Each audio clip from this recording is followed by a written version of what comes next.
ದಲ್ಲಿ ನಿರ್ಮಿಸಿದ ಗೋಶಾಲೆ ವಿಚಾರದಲ್ಲಿ ಅವ್ಯವಹಾರ ಆಗಿದೆ ಅನ್ನುವ ಆರೋಪ ಕೇಳಿಬಂದಿದೆ.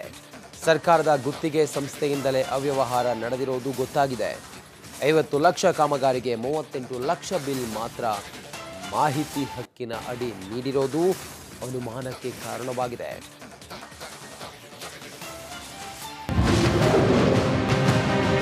ಗೋಶಾಲೆ ನಿರ್ಮಾಣದಲ್ಲಿ ಅವ್ಯವಹಾರ ಆರೋಪ. 50 ಲಕ್ಷ ಕಾಮಗಾರಿಗೆ ಕೇವಲ 38 ಲಕ್ಷ ಬಿಲ್ ಲೆಕ್ಕ.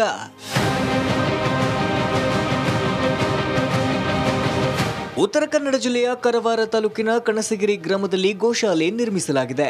ಜಿಲ್ಲಾ ನಿರ್ಮಿತಿ ಕೇಂದ್ರದ ವತಿಯಿಂದ ಸುಮಾರು 50 ಲಕ್ಷ ವೆಚ್ಚದಲ್ಲಿ ಗೋಶಾಲೆ ನಿರ್ಮಿಸಲಾಗಿತ್ತು.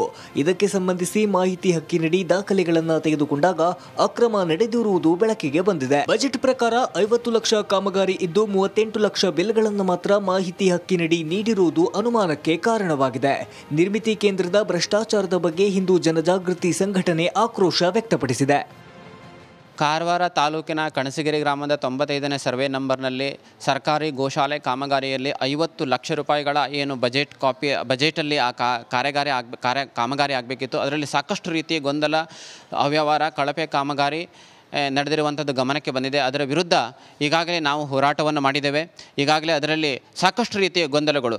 ಈಗ 350 ಚೀಲಗಳ ಅವಶ್ಯಕತೆ, ಸಿಮೆಂಟ್ ಚೀಲಗಳ ಅವಶ್ಯಕತೆ ಇತ್ತು. 670 ಸಿಮೆಂಟ್ ಚೀಲಗಳ ಖರೀದಿ ಮಾಡಿರುವಂಥದ್ದು. 10,000ಕ್ಕೂ ಸ್ಕ್ವೇರ್ ಫೀಟ್ ಜಾಸ್ತಿ ಟೈಲ್ಸ್ಗಳನ್ನು ಪರ್ಚೇಸ್ ಮಾಡಿರುವಂಥದ್ದು. ಎಲೆಕ್ಟ್ರಿಷಿಯನ್ ವರ್ಕ್ ಆಗದೇ ಇದ್ದರೂ ಎಲೆಕ್ಟ್ರಿಷಿಯನ್ ವರ್ಕ್ ಆಗಿದೆ ಅಂತೇಳಿ 2 ಲಕ್ಷ ರೂಪಾಯಿಗಳ ಬಿಲ್ ಕ್ಲೇಮ್ ಮಾಡಿರುವಂಥದ್ದು. ಹೀಗೆ ಇನ್ನು ಗೋಶಾಲೆ ಕಟ್ಟಡಕ್ಕೆ ಸಾಲಿಡ್ ಕಾಂಕ್ರೀಟ್ ಬ್ಲಾಕ್ಸ್ 5423 ಅವಶ್ಯಕತೆ ಇದೆ ಎಂದು ಮಾಹಿತಿ ಹಕ್ಕಿನಲ್ಲಿ ತೋರಿಸಲಾಗಿದೆ.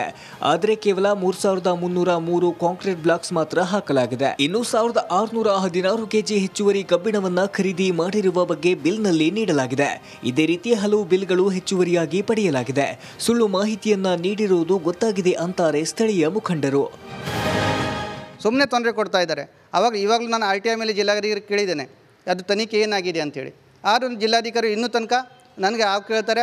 11ಕ್ಕೆ ನಾನು ತನಿಖೆಗೆ ಹಾಕಿದೆ, DDC ಇಂಜಿನಿಯರಿಗೆ ಹಾಗೂ CMC ನಗರಸಭೆ ಇಂಜಿನಿಯರಿಗೆ ಹಾಕಿದ್ದಾರೆ, ಅಭಿಯಂತರಿಗೆ ಹಾಕಿದ್ದಾರೆ ಅಂತೇಳಿ ನನಗೆ ನೋಟಿಸ್ ಬಂತು. ಕಡೆಗೆ ಮತ್ತೆ ನಾನು 15 ದಿವಸ ಬಿಟ್ಟು ಮತ್ತೆ RTI ಮೇಲೆ ಕೇಳಿದ್ದೇನೆ, ಅಲ್ಲ ತನಿಖೆ ಆಗಿದ್ದ ಬಗ್ಗೆ ನನಗೆ ವರದಿ ಕೊಡಿ ಅಂಥೇಳಿ. ಅದನ್ನು ಈಗ 45 ದಿವಸ ಅದನ್ನು ಕೊಟ್ಟಿಲ್ಲ. ನಾನು ADC ಅವರಿಗೆ ಭೇಟಿಯಾಗಿದ್ದೆ, ಅವ್ರ ಮಾಹಿತಿ ಅಧಿಕಾರಿ ಆಗಿತ್ತು. ಉತ್ತರ ಕನ್ನಡ ಜಿಲ್ಲೆಯಲ್ಲಿ ಅನಾಥ ಮತ್ತು ಅಶಕ್ತ ಗೋವುಗಳ ಆರೈಕೆಗಾಗಿ ಗೋಶಾಲೆ ಅಗತ್ಯವಾಗಿತ್ತು. ಆದರೆ ಗೋರಕ್ಷಣೆಗೆ ಸರ್ಕಾರ ನೀಡಿದ್ದ ಅನುದಾನದಲ್ಲಿ ಅವ್ಯವಹಾರ ಆಗಿರುವುದು ಬೆಳಕಿಗೆ ಬಂದಿದೆ. ತಕ್ಷಣ ಸರ್ಕಾರ ಸೂಕ್ತ ಕ್ರಮಕ್ಕೆ ಮುಂದಾಗಬೇಕಿದೆ ಅಂತಿದ್ದಾರೆ ಜಿಲ್ಲೆಯ ಜನರು. ಶೇಷಗಿರಿ ಮುಂಡಳ್ಳಿ, ರಿಪಬ್ಲಿಕ್ ಕನ್ನಡ, ಕಾರವಾರ.